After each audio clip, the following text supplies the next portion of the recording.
Team India మాజీ vice captain star batter Ajinkya Rahane భారత test జట్టు కోసం మళ్లీ ఆడాలనే తన కోరికను వ్యక్తం చేశాడు. తాను ఈ విషయంపై మాట్లాడడానికి ప్రయత్నించిన సెలక్షన్ కమిటీ నుంచి తనకు ఎటువంటి స్పందన రాలేదని, అయినప్పటికీ తాను ఇష్టపడే టెస్టు క్రికెట్పై నిరంతరం దృష్టి సారిస్తున్నానని రహానే అన్నాడు. 37 ఏళ్ల రహానే ఆస్ట్రేలియాతో జరిగిన 2023 ప్రపంచ టెస్ట్ ఛాంపియన్షిప్ ఫైనల్ తర్వాత భారత జట్టులో చోటు దక్కించుకోలేకపోయాడు.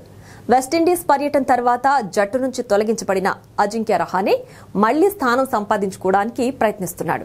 ఇందుకోసం ముంబై జట్టులో చేరి దేశీయ మ్యాచ్లపై దృష్టి సారించాడు. ప్రస్తుతం ఇంగ్లాండ్ జట్టుతో జరుగుతున్న 3వ టెస్ట్ మ్యాచ్ సందర్భంగా లార్డ్స్ మైదానంలో ఉన్న అజింక్య రహానే మాట్లాడుతూ, నేనింకా టెస్ట్ క్రికెట్ ఆడాలని కోరుకుంటున్నాను. టెస్టు క్రికెట్ పట్ల నాకు చాలా ఆసక్తి ఉంది. నేను నియంత్రించగలిగే విషయాలపై దృష్టి సాధించడమే నా పని.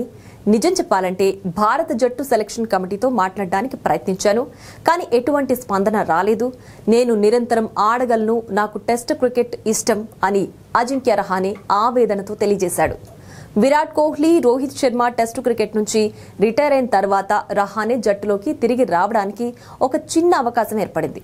అయినప్పటికీ ఇంగ్లాండ్లో ఆడిన అనుభవం ఉన్నప్పటికీ భారత సెలక్షన్ కమిటీ యువ ఆటగాళ్లకు అవకాశం ఇవ్వాలని నిర్ణయించుకుంది. 2020-21 బార్డర్ గవాస్కర్ ట్రోఫీలో రహానే కెప్టెన్సీ మర్చిపోలేనిది. విరాట్ కోహ్లీ లేని సమయంలో భారత్ జట్టును నడిపించి మెల్బోర్న్, గాబా టెస్ట్ మ్యాచ్ల్లో చారిత్రాత్మక విజయాలను అందించారు.